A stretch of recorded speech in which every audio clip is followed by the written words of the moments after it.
కుతో గతోస్య దంతో న్యస్తద్భవాన్ వక్తుమర్హతి సర్వేశ్వరః త్వం సర్వజ్ఞః కృపావాన్ భక్తవత్సలః. నైమిషారణ్యంలో సూత భగవానుడు శౌనకాది మహామునులకి సత్రయాగం యొక్క విరామ సమయం లోపట మహర్షులు ప్రశ్న చేస్తూ ఉంటే అనేకమైనటువంటి భగవత్ కథలను వివరిస్తూ ఉన్నారు.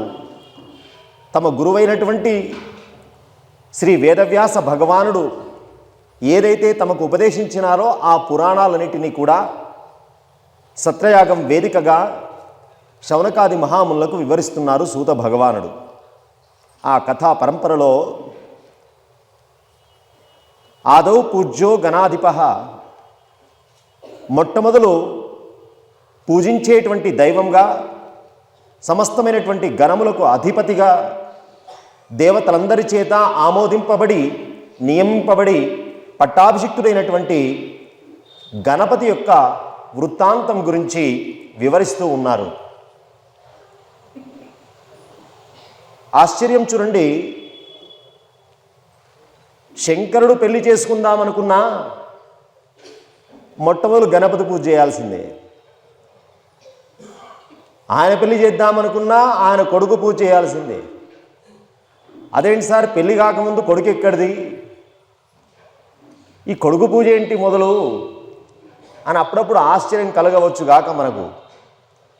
కానీ ఒక స్థానంలో, ఒక బాధ్యతగా, ఒక పదవిలో అభిషిక్తుడైన తర్వాత, నియమింపబడ్డ తర్వాత ఎంతటి వాడైనా, ఎంత శక్తి కలిగిన వాడైనా, ఎటువంటి బంధుత్వాలు ఉన్నప్పటికైనా ఆ బాధ్యతను, ఆ స్థానాన్ని ఖచ్చితంగా గౌరవించవలసిందే. ఈ డిసిప్లిన్ మనం నేర్చుకోవాలి. మా బావమరిది ఎమ్మెల్యే, ఆ స్థానం యొక్క గౌరవం. కొడుకుగా పుట్టాడు, అది వేరు.